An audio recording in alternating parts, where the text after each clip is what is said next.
আরবি 12 মাসের মধ্যে জিলহজ মাস হচ্ছে আল্লাহ রব্বুল আলামিনের কাছে অত্যন্ত পছন্দের মাস। তাই তো রাসূল আকরাম সাল্লাল্লাহু আলাইহি ওয়াসাল্লাম জিলহজ মাসে বেশি বেশি ইবাদত করতে বলেছেন। তাই আমাদের প্রত্যেকের উচিত হচ্ছে জিলহজ মাসে বেশি বেশি আমল করা। জিলহজ মাসের 10টি বিশেষ আমল রয়েছে।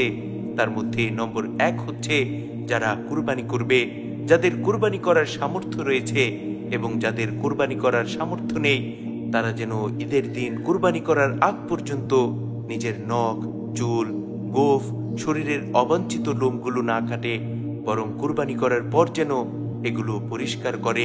এতে করে আল্লাহ রব্বুল আলামিন তাদেরকে পূর্ণ একটি কুরবানি করার সওয়াব দান করবেন।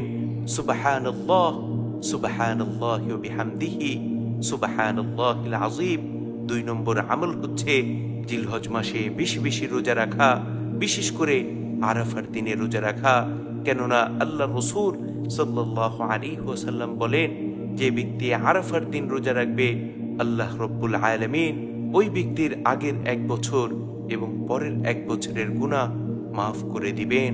সুবহানাল্লাহ, সুবহানাল্লাহি ওয়া বিহামদিহি, সুবহানাল্লাহিল আযীম।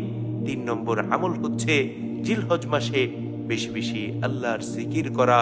সুবহানাল্লাহ, ওয়ালহামদুলিল্লাহ, ওয়ালা ইলাহা ইল্লাল্লাহ, ওয়াল্লাহু আকবার।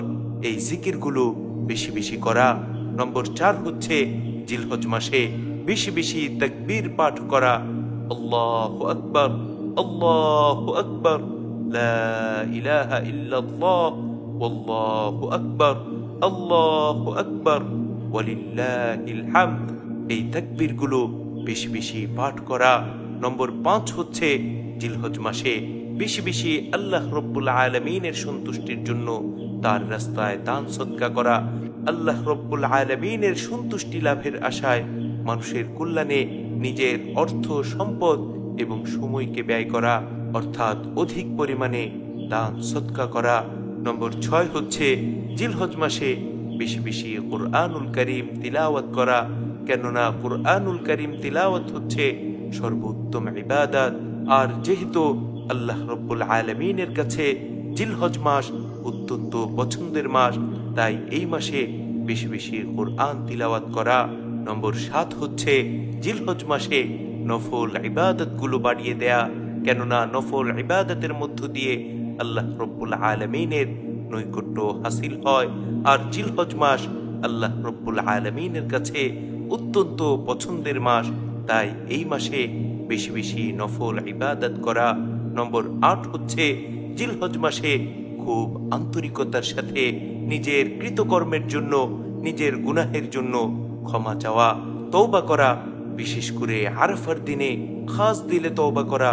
কেননা আল্লাহ রব্বুল আলামিন আরাফার দিনে সবচেয়ে বেশি জাহান্নাম থেকে বান্দাদেরকে মুক্তি দান করেন। সুবহানাল্লাহ, সুবহানাল্লাহি ওয়া বিহামদিহি, সুবহানাল্লাহিল আযীম। নম্বর 9 হচ্ছে যদি সামর্থ্য থাকে তাহলে জিলহজ মাসে হজ করা এবং বেশি বেশি উমরা করা। নম্বর 10 হচ্ছে জিলহজ মাসের কুরবানির দিনগুলোতে কুরবানি করা। যদি আল্লাহ রব্বুল আলামিন আপনাকে কুরবানি করার সামর্থ্য দিয়ে থাকেন, তাহলে অবশ্যই মহান মালিকের সন্তুষ্টির জন্য কুরবানি করা। আল্লাহ রব্বুল আলামিন আমাদের সকলকে এই প্রত্যেকটি আমল করার তৌফিক দান করুন। আমিন।